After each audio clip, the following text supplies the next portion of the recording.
Bonjour tout le monde, voilà je vous fais une petite vidéo pour vous raconter un peu les dernières nouvelles parce que toute la semaine dernière il s'est passé plein de choses et donc voilà je voulais juste vous raconter un petit peu tout ce qui s'est passé. Donc le week-end dernier, donc vendredi j'avais eu un rendez-vous avec mon gynéco pour une échographie de croissance, donc je vous avais fait une vidéo pour vous montrer, pour vous raconter etc. Donc voilà. Et donc à partir de ce jour-là, j'ai commencé à avoir des contractions, à avoir des douleurs un peu partout. Enfin, ça n'allait pas quoi. Donc j'ai laissé passer le temps, j'ai laissé passer le week-end. Tout le week-end, je marchais comme une vieille mamie de 90 ans passés. Et ça n'allait vraiment vraiment pas. La nuit c'était une horreur. Le jour c'était une horreur. Je passais mon temps sur le canapé et même sur le canapé, ça n'allait pas. Donc j'ai décidé lundi d'appeler la maternité pour voir un petit peu ce qu'il en était. Et il se trouve que je suis arrivée là-bas euh, vers 17 h avec mon chéri. Il était en repos jusque jeudi, donc heureusement. Et donc on est arrivé là-bas vers 17 h. J'ai vu une sage-femme super gentille. Enfin, vraiment, l'équipe des sages-femmes de l'hôpital de Verdun, de la maternité de Verdun sont vraiment top. Et donc j'ai trouvé une sage-femme super super sympa. Elle m'a fait faire ma petite analyse d'urine. Elle m'a directement posé un monito. Et là, elle m'a laissé le monito. Au début, elle nous a laissé 3/4 d'heure à peu près. Elle revenait un petit peu de temps en temps me faire une prise de sang, des prélèvements, des choses et d'autres comme ça. Vraiment super sympa, elle m'a tout expliqué, enfin vraiment nickel. Et sur le monito, j'ai une photo, mais je pense pas qu'on va voir vraiment quelque chose. On va tester. Hop.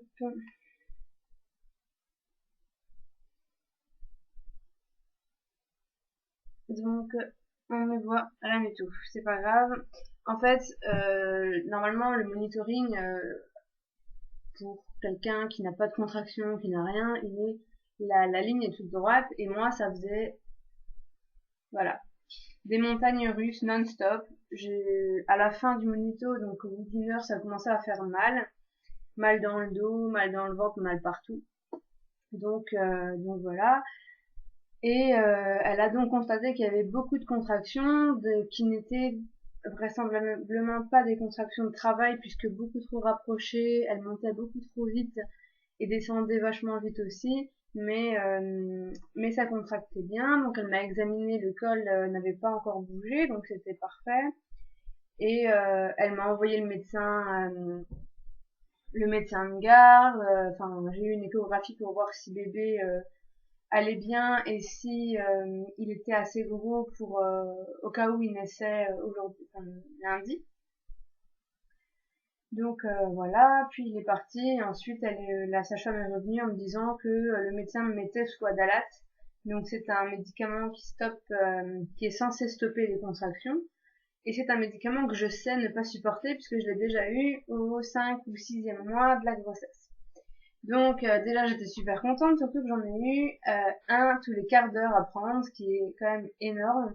En une heure j'avais pris 5 cachets, enfin c'était vraiment une horreur. Et donc mon chéri, tout avec la montre en main, regardait tous les quarts d'heure me filait un cachet. Moi, je commençais au bout du premier, je commençais déjà à faire des chutes de tension, à être vraiment pas bien. Et voilà, donc j'ai dû en prendre 5. Et le cinquième, c'était le dernier, le plus dosé. Voilà, et elle m'a annoncé vers 20 h qu'il me gardait 48 heures en observation et qu'elle allait me prendre une chambre. Puis voilà, donc là déjà j'étais vraiment dépitée parce que j'avais vraiment aucune envie de rester à l'hôpital seule. C'était surtout ça, le fait d'être à l'hôpital, ma foi, ben c'est tout, mais j'avais vraiment pas du tout envie d'être seule. Je venais déjà de passer 3 nuits toute seule puisque mon homme avait poste de nuit. Et là, j'allais encore devoir en passer au moins 2 toute seule à l'hôpital. Donc en plus, il était 20 heures passées, donc plus rien à manger, puisque les repas sont servis vers 18h30, 19h max, ouais, 18h30 ils sont servis, donc forcément plus rien à manger. Donc mon chéri allait chercher McDo, et il est resté jusqu'à 22h et il est parti quoi, forcément. Donc là c'était très dur parce que j'avais aucune affaire sur moi, j'avais plus de batterie à mon téléphone, j'avais pas de télé, pas d'ordinateur, j'avais rien, pas un livre, que dalle. Donc pardon, j'ai lu les espèces de brochures qu'on trouve dans les chambres d'hôpital sur l'hôpital en lui-même, donc j'ai lu ça au moins 3 fois. À 2 heures du matin, enfin 1h30 du matin, quand la sage-femme est revenue pour me redonner encore un cachet d'Adalat, j'en pouvais plus.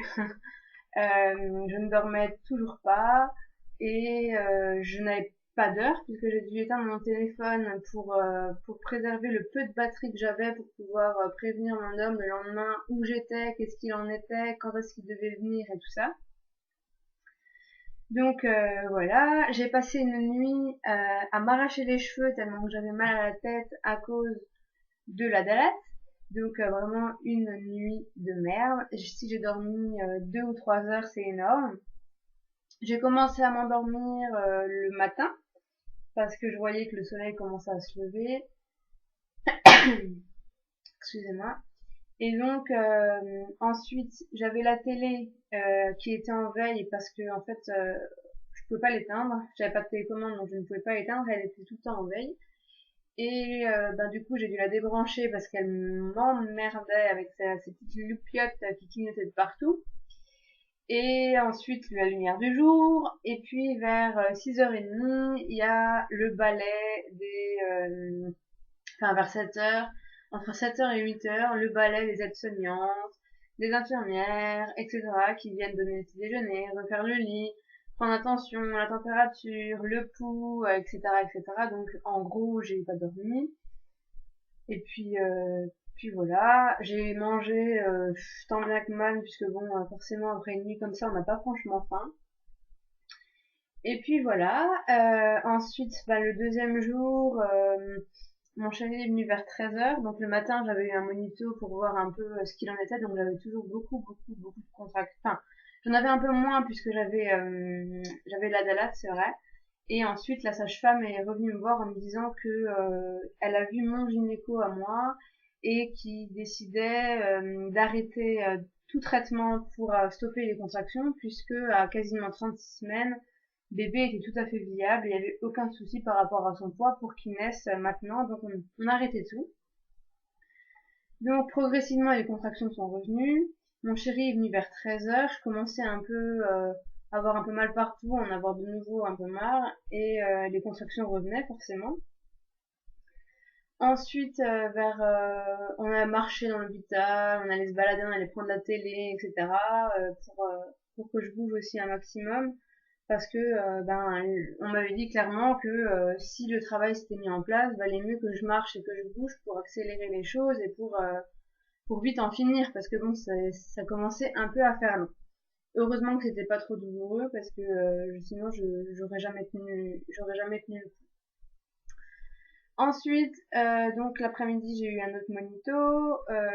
Là, les contractions sont devenues très vite douloureuses et elles n'arrêtaient plus en fait. La courbe restait en haut, ça montait et puis ça restait en haut.